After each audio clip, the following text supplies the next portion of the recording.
I soup ate a word dog. I couldn't make sense of it.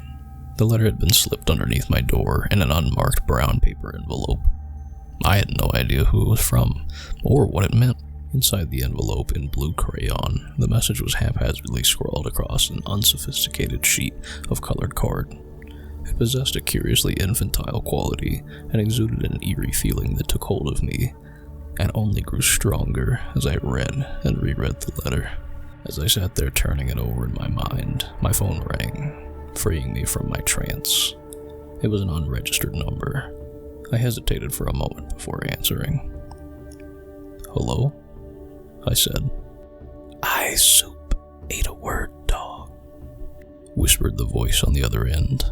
Those very same words that had been encircling my thoughts since they were slid underneath my door frame were now being spoken aloud, down a telephone line, and directly into my ear. "Who is this?" I asked. "What do you mean? What do you want from me?" But there was no reply, only static. "Don't phone me again," I said, and hung up, putting my phone in Do Not Disturb mode for good measure. In all likelihood, it was probably just some brat playing elaborate games. However, to quell my thoughts, I began to research the phrase. Of course, all of my searches came up blank. There seemed to be no connection or meaning behind those words at all. It was complete nonsense. I pushed it away into the back of my mind and returned to work.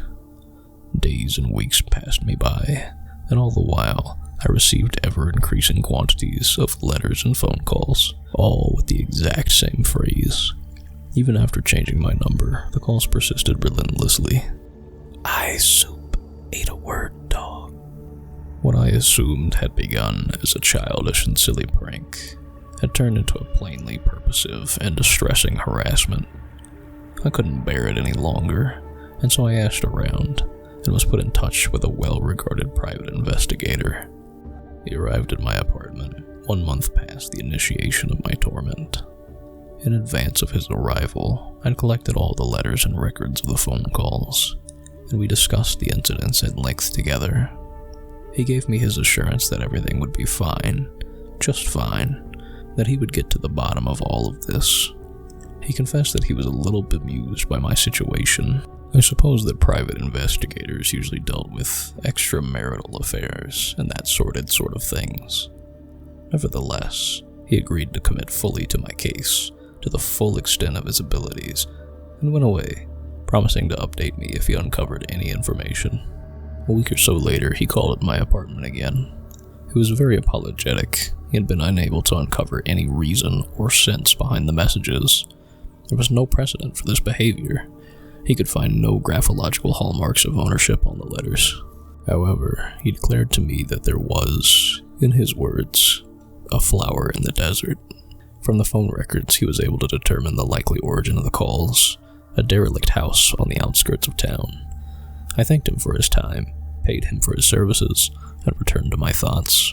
I simply couldn't comprehend why any of this was happening, and what on earth it all had to do with some disused house. To me, it didn't seem like a flower. It just seemed to be another sour note in the repetitive and disorienting melody that had been plaguing me for the last month and a half. Perhaps if I went there myself, I thought, then I could begin to understand. So I took the car out and drove it to the edge of town, parking outside the house. As soon as I stepped out, I was hit with an intolerable disquiet. The house stood there, alone and forlorn, the final residence on a demolished street.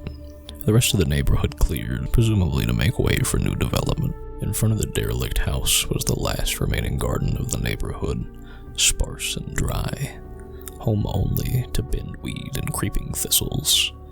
The paint on the exterior walls were tagged with spray paint and chipped away, revealing the crumbling brickwork. All the windows long shattered and loose off their hinges, creaking and banging softly against their frames. As I stepped into the porch, the rotten floorboards groaned as if they desired to break under my cautious weight. The walls inside were buckling and peeling, and with each step, I dislodged plaster and dust from the ceiling, which came tumbling down in crumbling clumps. As I moved further through the building, I caught glimpses of the other rooms, with their musty, aged furniture and shattered picture frames coated in dust. This house belonged only to time now. I searched the building and found nothing but cobwebs. Then, I noticed a door underneath the stairs to the basement. I twisted the grimy handle. The basement itself was dark, and I could see very little, so I turned on my phone torch. I took great care stepping down onto the staircase. Again, I'd found the wooden planks rotten and unstable. As I arrived at the bottom of the stairs, there, etched into the wall, was the phrase that had tormented me so. I soup ate a word dog. I abandoned all my attempts to comprehend the words, now accepting them as the obscure and sinister presence they had become. Standing there, consumed by that cryptic manifestation, I heard a dragging sound. Turning, I found myself confronted by the umbra of a figure. It was something like a young child, but her form was distorted. She had long, boneless arms and was poised on top of two stubby, spindled legs. She lumbered toward me, half falling, half walking. She whispered those senseless words. This creature surely was the source of my persecution. I soup ate a word dog, she whispered again, emphasizing each word with terrible and peculiar inflections. There was no mistaking it. The voice from the phone calls belonged to her. This was the pernicious being that had tormented me so, sending me those senseless letters and making those relentless phone calls. But why? What had I done to attract her ire? Every step she took, she came closer to me, closer to the light. Her movements were graceless and disconcerting. In my panic, I'd taken leave of my senses. I scrambled away and attempted to surmount the staircase. The wood buckled underneath my indelicate movements, snapping and sending me falling back to the cold basement floor. She raised one of her lithe, boneless arms, and with a remarkable strength, she took hold of my shirt and threw me back to the wall, pounding me against the etched phrase. She held me there, suspended against the basement wall, and whispered into my ear, each syllable colored with erratic emphasis. I soup ate a word dog. I soup. Then she turned and plodded away, all the while maintaining her possession of me, keeping me fixed in place. I whimpered like a dog. There was nothing for me to say, no reasoning with this creature, and I was no match for her unwieldy force.